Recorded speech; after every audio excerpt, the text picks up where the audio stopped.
Okay, I am live. Pop out dashboard.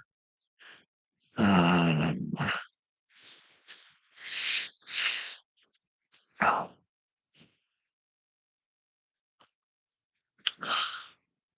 all right.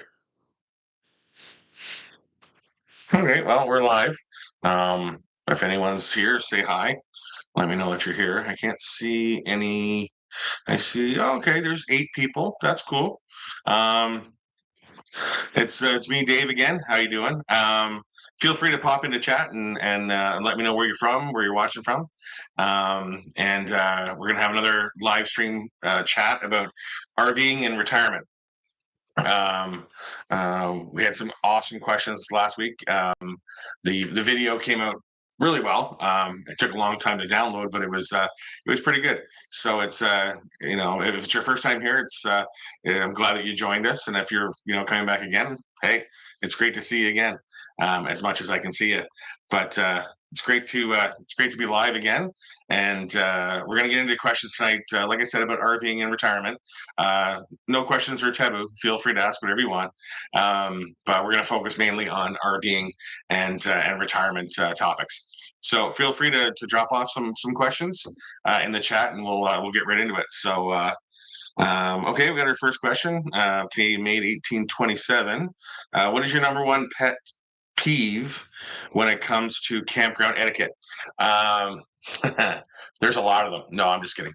There is a bunch, but I think the number one thing for campground etiquette is common courtesy and respect of your neighbor. I think everyone needs to understand that when you're at a campground, an RV park, everyone only has so much allocated space for their camper, for their truck, for their common area, their actual campsite, and that's the way RV parks are set up. Is you're paying for the rental of a chunk of ground for X number of days. So I think that for that, respecting the sites around you and respecting your own site too. Like, don't let your site get messy and the garbage everywhere. Like, clean up after it. Treat it like it's yours, and respect your neighbors. There's only a finite amount of space to deal with, and I think that's my biggest thing is respecting the space. Of my site, respect my site, respect your own site, and I think once you get to know your neighbors, if you're there long enough, I think if you're there for like a seasonal site or a few months, you can kind of gauge how that person feels about encroaching on their space. I know there's lots of people that they wouldn't bat an eye if you walked across the corner of their site because it was a closer way to get to where the pool was or the hot tub or wherever you're going in the park. But then again, there's people that would be they'd be losing their minds. They'd be calling the park manager saying, these people are cutting across my site. Everyone handles it differently, but I think if you just respect your site and respect other people's sites, that's the way to go. You know what I mean? It's just like anybody's private property, like their house or their yard or whatever. Like you're not just gonna traipse across someone's private property. Why would you think it would be okay to just traipse across somebody's site? So I think that's my number one. If I was gonna pick one, that would be the one. So yeah. So but yeah, so yeah, feel free to chime in chat and let me know where you're watching from, and let me know what time it is where you're watching from. If you're not in Canada or the U.S. But yeah, that'd be great. Oh, okay. Have you traveled in a group of RVers? If so, how was it? Um, we we did do a sort of a trip with another rig, and it was a shorter trip. And I think it went okay. I think it went okay. I am gonna do probably a separate video about traveling in groups, about like my opinion of it and the different, the pros and cons. It'll be very much a pro and con thing. But to be fair, like our trip was very short, but everything went fine. There was no major issues. But actually, no, sorry. and obviously it's not a major issue, but even though it was a short trip, the biggest takeaway I had from just that short trip was everybody travels their own way, their own speed, how long they drive for, what routes they prefer to take, things like that. And even just with a little short trip that we did, it was very interesting to see, right off the get-go, it's, we got onto the highway and we put our cruise control on at 65 miles an hour because that is my best fuel economy. And that's the speed we like to go. And we were on the highway for 5 minutes and they went barreling past us like, hey, no big, and they like doing 75. They like doing the speed limit because that's the best speed for them. So you need to figure out, have that meeting about, how fast you want to go, where do you want to stop, things like that. So, but watch for that video. I am going to be putting out a video about that because I think it's really cool traveling with other people, as long as you can find a way to travel together as a group. All right. What made you decide to start a YouTube channel? Okay. I started a YouTube channel actually in 2017. That's when I started this channel, and I think I left one video on the channel just because I liked it, and it was something that I wanted to remember. And it was so in 2017, I was still working at a time, and I've always liked the outdoor stuff. I always liked camping and survival stuff and things in the woods. So I did a video about my bug out bag, I guess, my bag with all of my survival stuff in it. And that was a big thing. Back then that was a big thing going on. So I did that video and I really liked it. And I really thought I was going to go whole hog into YouTube. I was really enjoying it. But sometimes life gets in the way. So I stopped making those videos. I stopped the YouTube thing because it really was a lot of time to do it for me, and I wasn't prepared to commit to that amount of time. So I stopped doing it, and then once we've done so much research on YouTube for different things, RVing, multiple topics, as we all know YouTube's full of. And then we just decided that, because we've been RVing for as long as we have and full timing, and we have all these experiences and we have all this knowledge that we've accumulated through, other RVers and of course other YouTubers as well. I thought, well, why don't I just, pass on what I know, and hopefully I'm giving information to people that will, learn from me before they have to make the mistake, I guess. I think that's the only way I can put it. So yeah, so that's what I decided, I want to do a YouTube channel again and focus on RVing and early retirement because that's the center point of my life, and that's what I just decided to do. So yeah, that's where the YouTube channel came from. So let's see what else we got. What is the difference between a Class A, B, or C rig? Oh, okay. I actually I get asked this question so often. It's actually pretty funny,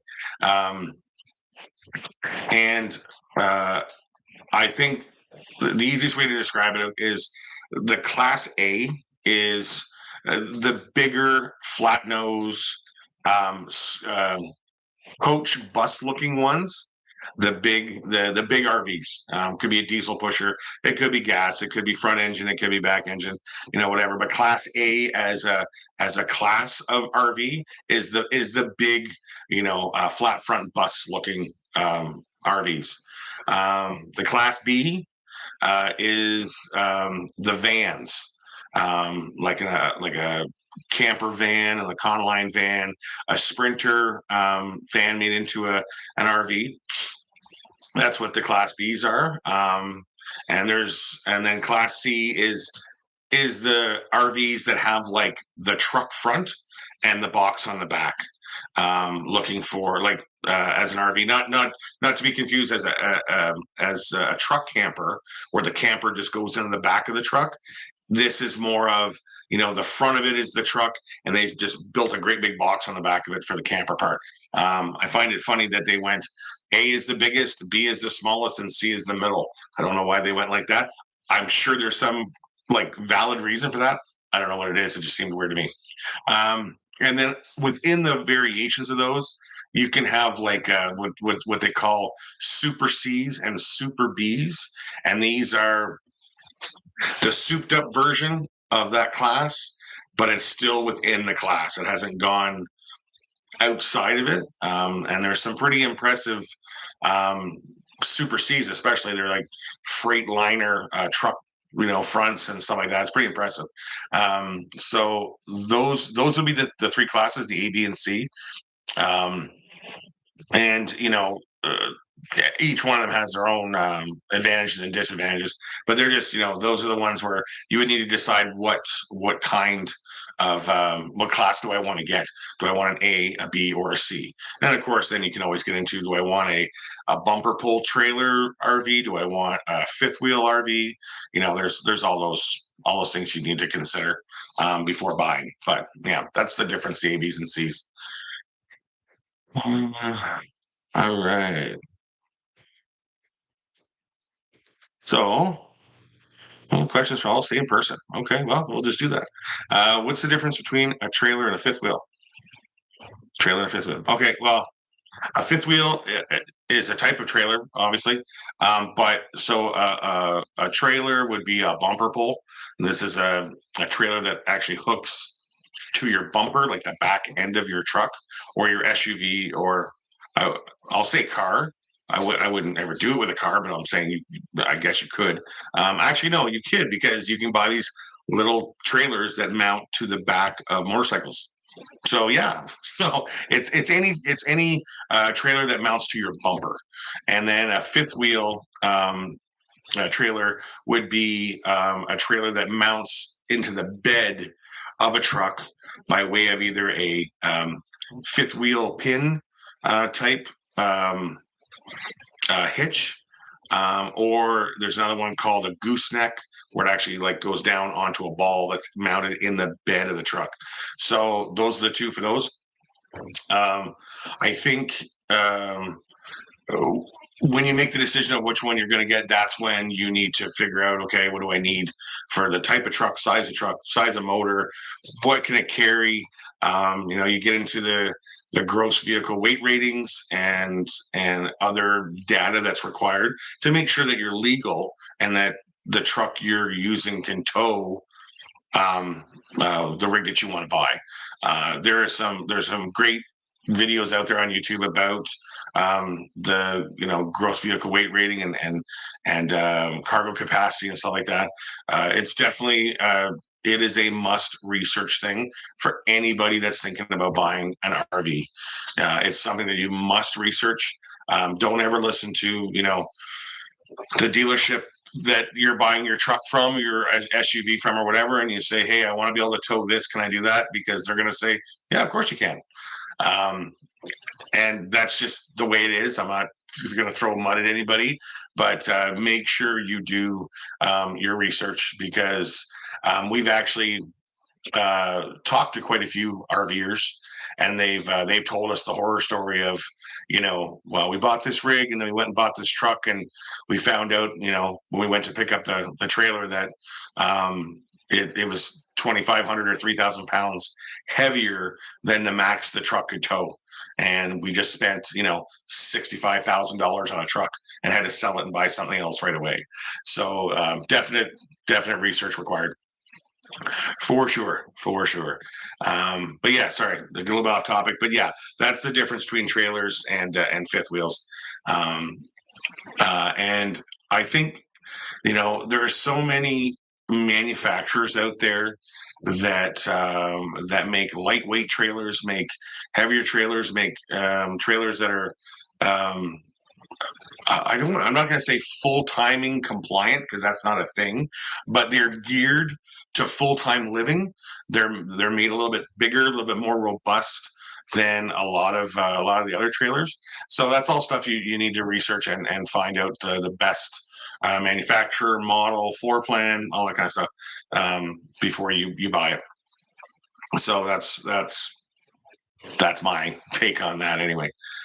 But yeah, I think for us, when we decided to do the fifth wheel, we went and we researched the truck like crazy. We researched our truck for like 4 years, of which what one we wanted, what like what the capacities were, was the best pricing, the best options, the options we wanted to be able to tow the trailer that we were going to get.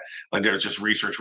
So it's something you want to definitely make sure you are getting the right truck to tow the trailer that you want, or you have your truck already, you're not selling your truck, you love your truck and you want to find a trailer that will work with your truck, then that's you got to research that too. Figure out, look at the data. There's always a data sticker on a trailer that's shows its maximum weight, what it can carry, which is dry weight, all that kind of stuff. So you can make sure that if you have a truck already, that the trailer you're getting will not overload that truck. So there is that. All right. Do you carry extra fuel in your truck and why? Yes, I carry extra diesel in our truck. It is a diesel truck, but I also have a gas generator, so I carry gas as well. So, but specifically for the truck, I carry 2 fuel cans. So I carry 10 full gallons of diesel in the truck.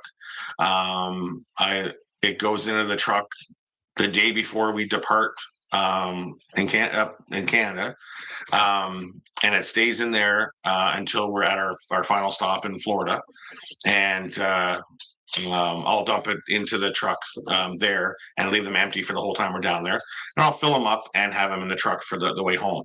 I specifically do that because my truck, I get about 10 miles to the gallon.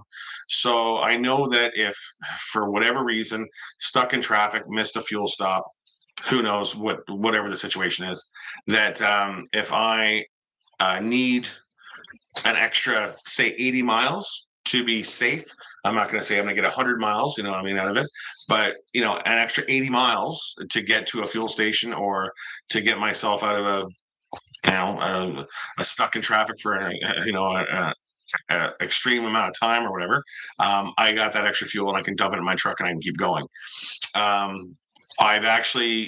I have never run my truck down so low of fuel that I actually had to dabble into those things. There was one case, on our second trip, our second snowbird trip, we wanted to get as far down into Virginia as we could. So from the Canadian border to southern Virginia, we wanted to get down there because there was a massive storm coming through behind us, and we just went. And then we were probably, I don't know, about less than an hour away from our campground, and we pulled over for a stop. And I knew I had enough fuel to get there, but I thought, you know what? I want to be safe. So I put those cans into the truck. We got to the RV park, no issues. We had fuel when we got there. But it was nice to have that for the peace of mind.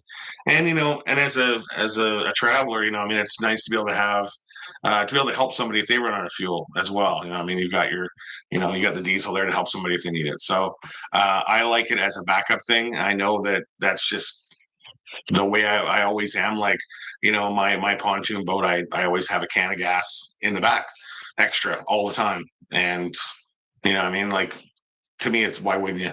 So, that's just how I look at it. What is this here? What are some tips and tricks for trying to get level on a slope? I carry two sets. So one set is 2 4-foot long, 2-inch by 8-inch, 4 feet long, 2 by 8 by 4 foot boards. Those are screwed together. I have 2 of those, one for each side. And if you get to a place where it's really unlevel, and I've got 6 hydraulic legs to level my rig. A lot of rigs have 4. Some have like the crank down ones and crank up ones or whatever. But you need to have some type of boarding. And there are some commercial ones that you can get where you lay them down, you drive your tires on them, it lifts the tire up off the ground, and you lock them in place and it keeps them level. I just bring the boards with me because it's what works for my rig. And my rig is heavy. You know, I mean, like it's 17,000 pounds, and I'm not gonna say that these little plastic roller things are gonna help. They might. I just think they're going to get crushed. So I'd rather just have these boards, and actually having those boards is very handy for other things. It does do it provides a an extra, multi-purpose thing to have around, whether it's like, making your sewer hoses higher or lower, whatever you want to call it. I like having those boards to do that leveling, and you can put them under one side, pull your trailer up on them, bring it back up level, and if it's just for a night or so, it's super easy. If you're going to be in a place for a long period of time, then you can adjust those a lot better. I mean, you can have them so you're perfectly level no matter what. So it is good to have those. And I think I mentioned it in one of my other videos, or maybe it was a live chat, I can't remember. But the same dimensions of those boards, take buy enough of that so you can cut 12-inch square chunks of them, a dozen of them, and like pack them into a milk crate, put them in the back of your truck, and have them. Having those little boards for just everything is, the uses are endless for those things. Love it to death. So the long boards for the leveling, and then a couple milk crates or a milk crate full of those squares. It's a must. It's a must have, and it's a simple thing to do too. What's the next one? Is it safe to have your wheels off the ground when you're setting up? Okay, there is two. I'll say two schools of thought on this, but I'm sure there's going to be 1,000 different opinions. To me, if you're gonna level up so your wheels are right off of the ground, you're putting a lot of pressure on those stabilizer arms. If you're that unlevel that when you put your legs down that your wheels come off the ground, get your boards out, put them down, level the best you can with those boards, and then finish off with leveling your trailer off once those boards are under your tires. Don't put all your weight on your stabilizers, because like I have hydraulic stabilizer legs that can lift the entire weight of the truck, the trailer off the ground. But you don't want to do that all the time. You just want to be able to lift it up to even the rig out, but have most of the pressure still on the tires on the ground. So if it's that far off the ground that the tires are off the ground, put your boards down, re-level on your boards, even out the pressure between the tires and the stabilizers. But yeah, I would not spend any length of time with the tires off the ground. I just think it's a bad idea. Okay, we got here. Oh, okay. Do you have an opinion on slide out levelers? Should we use them?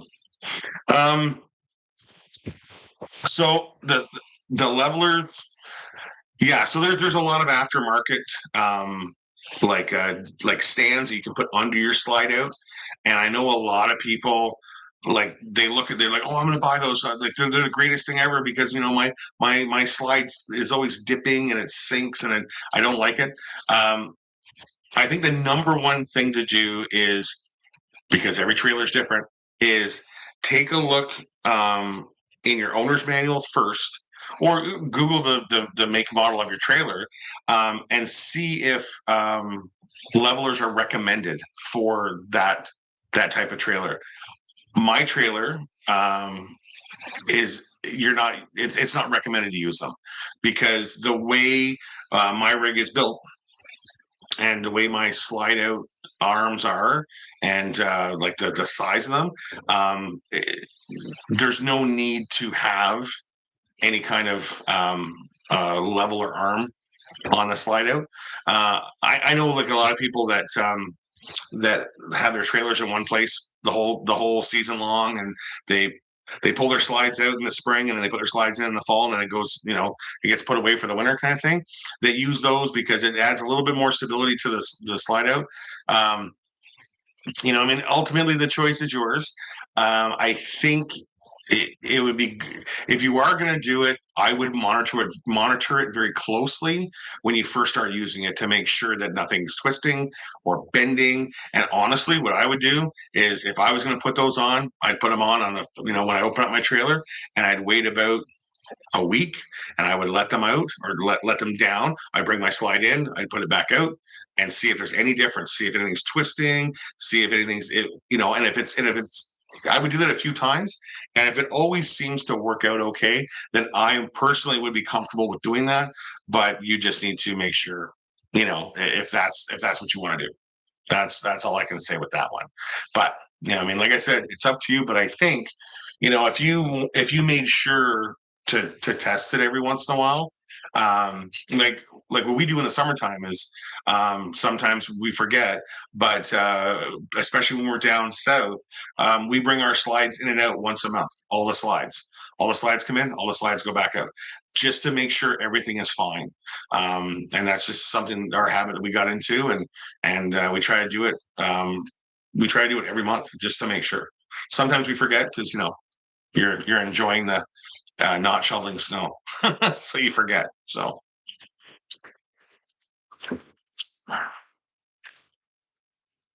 what things are important to do to winterize your trailer? Okay, so we're going to talk about winterizing, as in putting it away for the winter, northern states or Canada. So when it's actually going to go into cold weather, freezing temperature weather. Number one thing is, you've got to get all the liquid out of that rig, whether it's black tank, gray tank, freshwater tank, outside shower. If you have one of those outside spray ports where you can plug your hose in and rinse stuff off, any place where there's liquid in that rig. And if you have a newer rig and it's pre-plumbed for washer dryer, even if you don't have a washer dryer and you're like, oh, I don't have a washer dryer, so it's fine. But there's going to be water in those lines. So you have to drain your rig completely of liquids. Get your low point drains underneath. You'll see red and blue lines underneath with little twist caps. And that's where you're going to let all the water out of your rig. Get the low point drains open, let all the water come out. And then once that rig is free of liquid, you can either blast air through it to make sure there's absolutely no liquid in there, and then close it all up and put it away. Lots of people do that because if there's no liquid, nothing can freeze. I get that. And that is definitely one way of doing it. That is one school of thought. My school of thought, and I think a lot of people that have been RVing in cold weather environments would agree, that get all the liquid out of your rig, close everything up, all your low point drains, close everything up, and then use actual winterizing coolant within your rig. Get a bunch of the pink fluid in there, run it through every line, every tap, anywhere where there was water, make sure coolant gets to. And then once that's in there, then you can close it up, you can put it away, things like that. It's just like covers.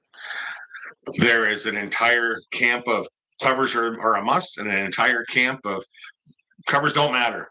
That is totally up to you. If you want to put the expense out for a cover, get a cover. It's all about, are you going to sleep better all winter going, I'm happy with the way my rig is put away. As long as you're happy with it, do what you want to do. Some people will wrap their entire rig in blue tarps. Like, they'll buy a bunch of tarps, they'll put tarps over them, and they'll wrap plastic wrap around them, get them all. They look like, some kind of crazy, tarp experiment, but people will do that. And then people will buy custom made covers for their rigs to protect them. It's whatever you want to do. Me personally, I don't have a cover for my rig. It is a big rig. So the cover would be pretty substantial, but I know people that have big Class A motorhomes that put covers on them. You know, I mean, it's totally up to you, I think. But let's see what else we got here. Okay. Oh, how do you feel about slide toppers? Does it matter where you're? How do we? Okay, let me read this again. Sorry. How do you feel about slide toppers? Does it matter where you're located? Okay. So first part of that question, how do I feel about slide toppers? Must have. I absolutely swear by them, based on the places that I go. So the second half of the question, does it matter where you're located?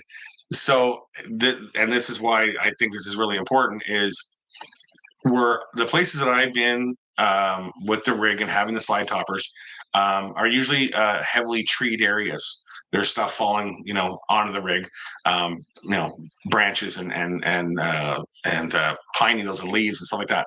So it protects the top of the slide, having those toppers.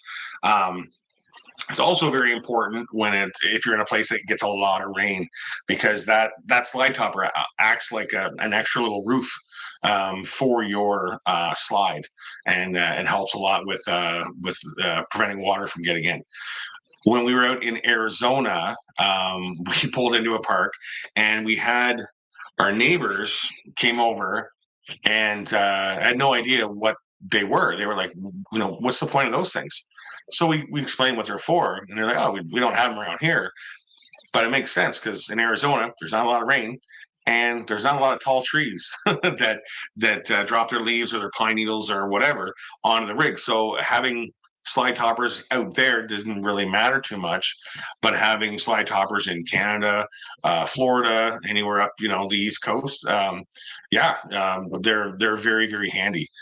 We stayed at a place, Pine Acres or something. It was like a pine plantation that they basically cut an RV park into, and it was really nice. It had like lots of tall trees and pine trees and stuff like that. It was really cool. But when you're there for one night and the winds come in and it just blows pine needles all over your rig, you don't want to be up on the roof trying to sweep them all off. You want to just close your slides and just have those things close in and clear the top, and you can just go. So it was very handy having the slide toppers for that. So I think if you're in a heavily treed area and lots of rain, slide toppers are a must, I think. Out in Arizona, desert, not a lot of trees, I wouldn't think so. But it's up to the individual, of course. But I love them. We swear by them. But that's us. Okay. I've heard people use water filters. Is it something that should be used? Absolutely. Absolutely. Absolutely. Absolutely. I've had arguments with park owners, and I think it's because they take it a little bit personally.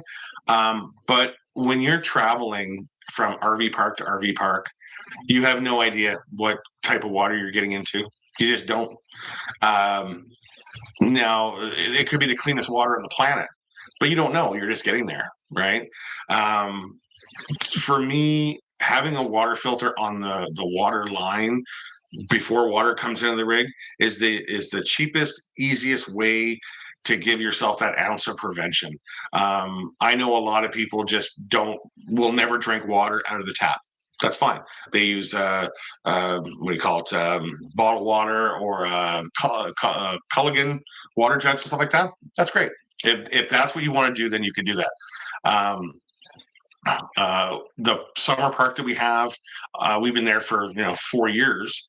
The water quality is fine. There's nothing wrong with it, but I put on a new water filter at the beginning of each summer, just so it's there, it's done, right? And you can get them for $25. So I personally believe it's just a must, and it's such a simple thing. You put it on the hose, done. It's there, it's done. And if you do happen to run out of bottled water, you're probably going to be okay to use that water in that park. But we've stayed at a park in Arizona where we had the filter on the water line, and it wasn't enough. It wasn't even close to enough. The water that was coming into our rig was sandy. like it was pushing its way through the filter. And we disconnected from the water. I took that filter off, and it probably weighed 10 pounds. It was just so full and so saturated with the water. So we had to like double up on filtration and do a bunch of other stuff, because that was just the way it was. But yeah, water filters definitely. I mean, I think everybody should use them no matter what quality of water that you think you have. I would just always have one. I mean, they're good for like in like seasonal usage. They're good for like an entire season. Like one inline filter, like a Camco filter, it's good for a whole season. If you're living full time, I would do like every 3 months change it out. But yeah, it's definitely a must. And you can go whole hog and install like a 4-stage filter system to I've seen lots of these pretty impressive filters. A lot of people that are in Florida, they find that there's a lot of hard water down there, so they have like complete water softener systems for their rigs. Sure, you know what I mean, like you can. It's whatever works best for you. I know some people get mad because I'm not going to say men or women, but some people complain that it makes their hair frizzy if the water's bad. I don't know, as you can tell. But anyway, okay. So what's this? How often should you wash the outside of a trailer when sitting year round? Okay. How often should you wash it? Okay. I'm not a good one for this. I don't wash my rig nearly enough. I personally think your rig should be washed at least once a month. I really do. Some parks won't allow you to wash your rig in the park using their water. You could bring in an outside, what do you call it, a mobile wash guy, and you can have a guy come in and do that. I guess it depends. It all depends on where you are too. Like if your favorite spot is parking your trailer on the beach in Padre Island, Texas, and you're living the dream in the salt air and all that salt's hitting the rig, then wash it a lot. If you're in a spot where it's like it's mild conditions, there's no real corrosives around you. I would say at least every 3 months, maybe twice a season. If you're doing like a summer thing, I would do that for sure. I don't wash mine enough. I don't get mine waxed enough. When we're traveling, we try to use the Blue Beacon truck washes. Those are really good. They're a good on the road. What do you call it? Asset to have. And you pull in there and they do like an amazing job. They'll wash the truck and the trailer, and it's not very expensive at all. And more and more RVers are doing it. So Blue Beacon used to be exclusively tractor trailers. But now, because so many RVers are utilizing the system, they've set up a lot of their locations to be very RV friendly. You pull up and the door opens, and before you pull in, they're all someone yells RV, and then they switch hoses and switch water and switch this and switch that. So it's pretty cool. So though, if you're traveling, Blue Beacon truck wash centers would be something to look into. If you're at a park that doesn't let you wash your rig in the summertime or whatever, then yeah, I would bring in a wash guy and do it. I mean, maybe twice a summer, maybe. I don't know. I know I should do mine more, but unfortunately, you just don't get to it sometimes. But yeah, that's where that is. What's it here? My trailer holds 2 propane tanks. Should I have them both on at the same time? Alrighty. This was in one of my videos. I don't remember which one, but it was a tips and tricks anyway. If you have 2 propane tanks, it's probably going to have a switch where you can have it all the way to this tank, all the way to that tank, or in the middle to both tanks. And you have both tanks open and they just run. I know that everybody thinks they have enough propane until they run out in the middle of the night on a Sunday and they can't get it filled and it's cold. So to make your life easy is turn your dial to one tank, open that tank, use that tank until it runs out, and then go out, flip it to the other one, open it up, and carry on with life. Because from the time you open up that second tank, you have all the time in the world to get that empty tank filled. If you run them both empty at the same time, you are now scrambling to get propane. We were in Georgia, Christmas time, 2023, I think, or 2022, maybe 2022. Doesn't matter. We were there. Massive cold snap came through. We were fine because we're used to being in cold weather, so it's not that big of a deal. But there was people in the park that had never been in cold weather before, and they had their propane tanks open. They were running their furnaces, 24/7. They ran out of propane. But then they went into town to get propane, and there was no propane in town because the propane places were filling up all the homes that needed propane because this cold snap. And I know for a fact myself, I went through two 30-pound tanks and I pulled out my 20-pound barbecue tank that I keep for just my outside barbecue and hooked it to my rig. And I went through almost all of that 20-pounder, and then the town got propane, and I was able to get them filled up again. So that was 5 days of no propane in that town, and there's nothing else around there. There was nothing around there. So yeah, so using one tank at a time is the way to do it. To me, there's I've ran out of propane. I ran a tank, one tank dry. I still had the other tank full, and it was a not cold snap. It was just cold. It was November, and I got an elbow wake up. I think we ran out of propane, and I woke up and I went, oh, it's cold in here. But all I had to do was just throw my shoes on, go outside, open up the second tank, go back in, flick the furnace back on, and of course it started, and then went back to bed. Done.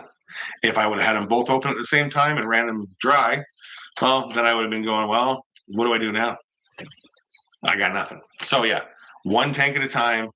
And to me, you can't lose. One tank at a time is the only way to do it. What else we got here?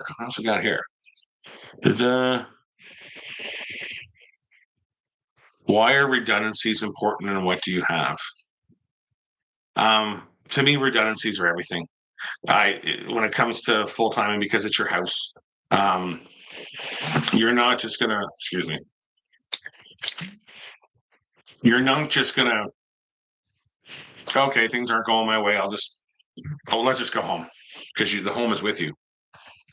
So, for me, having an item that it's got to at least serve two purposes, or you have backups to things. I have a propane stove in the rig, but I also have a induction cooktop that's underneath that I can plug into power in case I have a propane issue and I can't run my propane stove. I can now have an electric, and I can keep carrying on with life. I have an electric fireplace with a hot air blower that provides heat to the rig. I have furnace, but I also have plug-in heaters that I'll run as well. I have propane heaters that in a very serious situation, I could run them inside, but I prefer not to, obviously.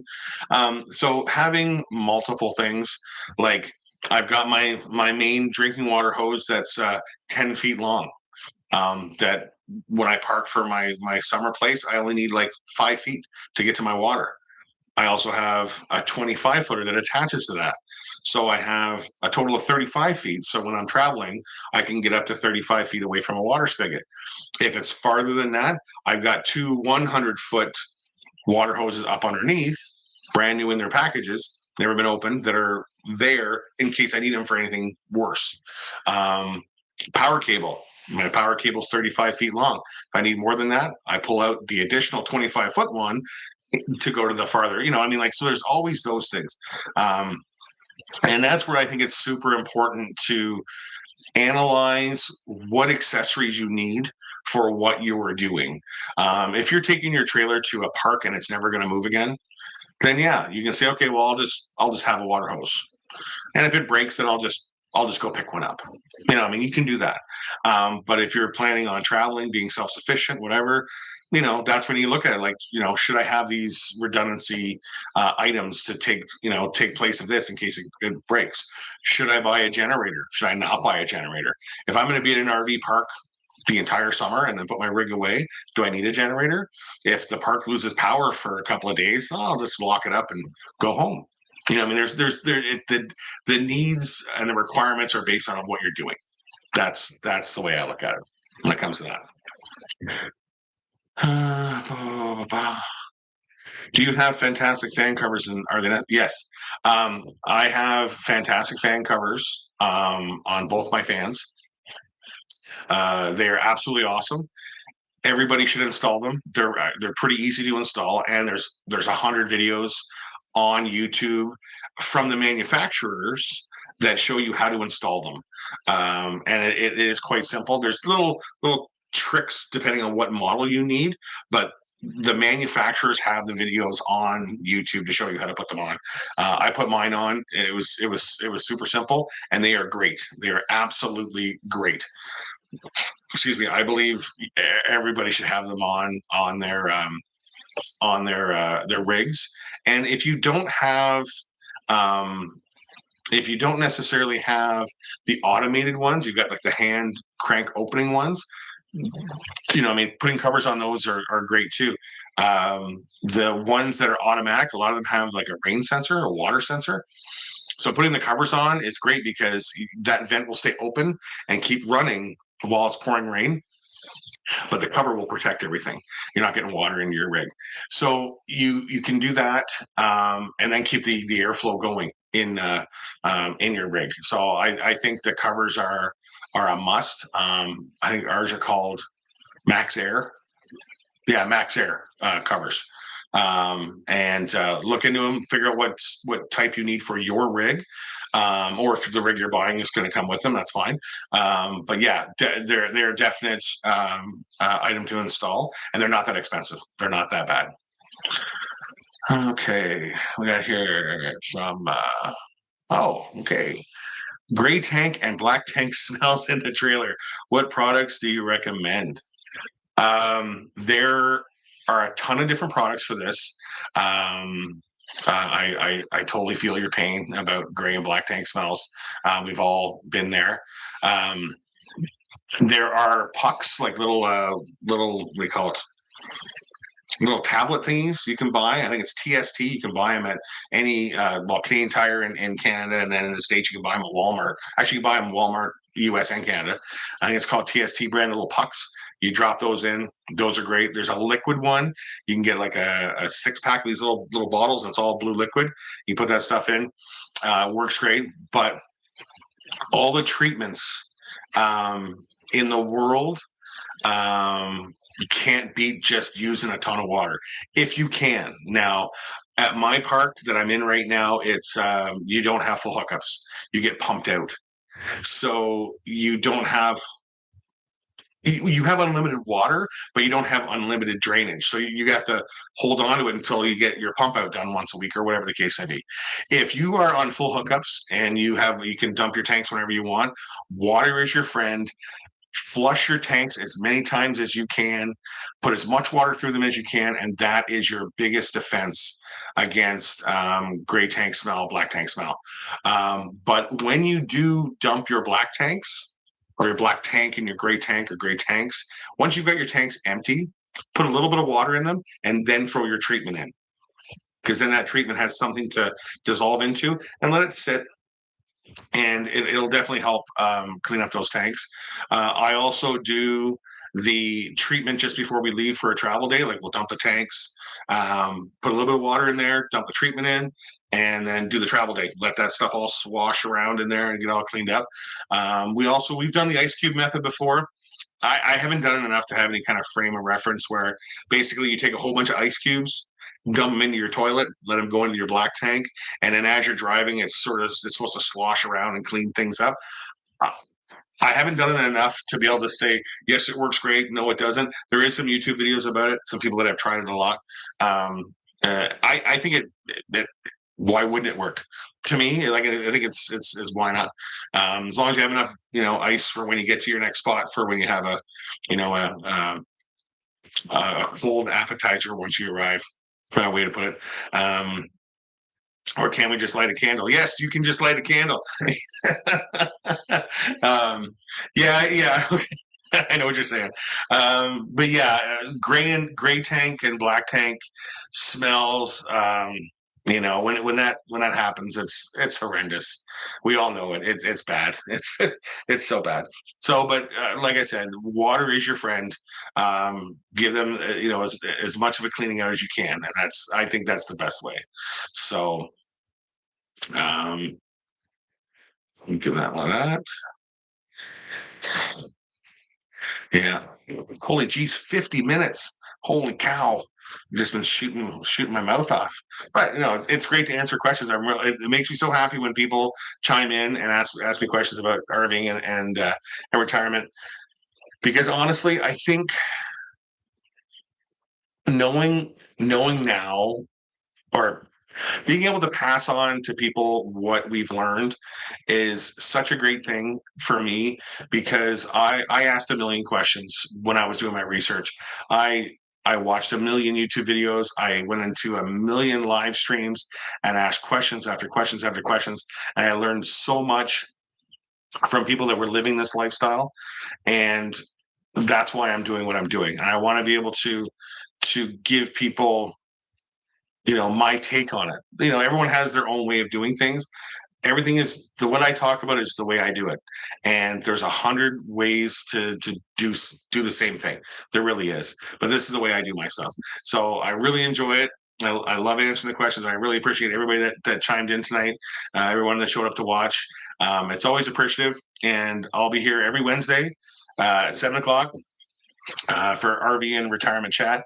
I'll be putting out new videos. I think I'll be trying to get out at least one video a week for the RV series, and we're going to be doing a couple more of the retirement series as well. But I think what we might do, because I'm kind of leaning towards it a bit more, is doing more of the retirement series as a chat, as a live stream, because I find that a lot of the questions that I get in the comments of the retirement videos are lengthy, multi-part questions about retiring and retiring early, and I think they'd be great to do in a chat and be able to put it out to everybody. And of course, these chats will be going in as a video after the fact, after downloading anyway. So we'll look at that for next week. And like I said, thanks for popping in. It's great to see everybody. And I'll let you go because we're at 53 minutes almost exactly. So have a great night. We'll talk to you later. Cheers.